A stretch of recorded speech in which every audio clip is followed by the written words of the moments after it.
एक व्यक्ति बहुत बीमार रहता था। वो समझ चुका था कि उसकी मृत्यु करीब है। एक दिन उसने अपने बेटे को बुलाया और एक चांदी के सिक्कों से भरा थैला उसे थमा दिया और बोला, जब भी इस थैले से चांदी के सिक्के खत्म हो जाएं तो मैं तुम्हें एक प्रार्थना बताता हूँ, उसे दोहराने से चांदी के सिक्के फिर से भरने लग जाएंगे।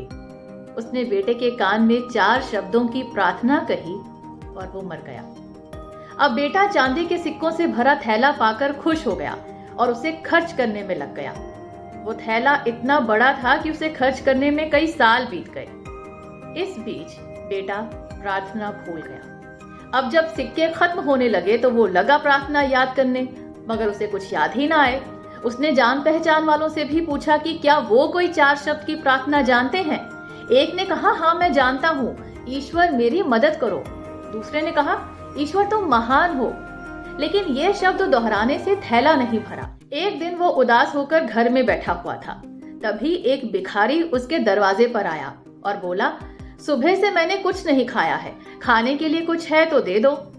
लड़के ने बचा हुआ खाना एक प्लेट में डालकर उस भिखारी को दे दिया। भिखारी ने पेट भर खाना खाया। खाना खत्म होने पर उसने हाथ जोड़े और बोला, हे ईश्वर तुम्हारा धन्यवाद। ये शब्द सुनते ही वो लड़का चौंक गया और चिल्लाया, अरे यही तो वो 4 शब्द हैं। उसने फट से वो शब्द दोहराने शुरू कर दिए, हे ईश्वर तुम्हारा धन्यवाद।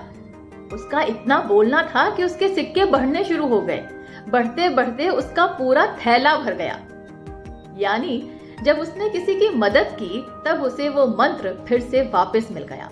और दूसरी बात, जिस चीज के लिए उसने ईश्वर का धन्यवाद किया वो चीज बढ़ने लगी। ऐसा ही हमारे साथ भी होता है।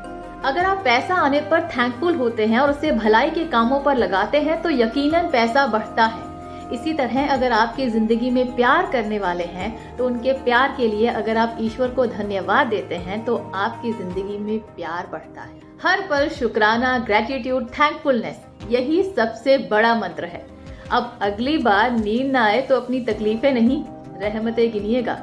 हाथ खुद ब खुद ईश्वर के धन्यवाद के लिए जुड़ जाएंगे।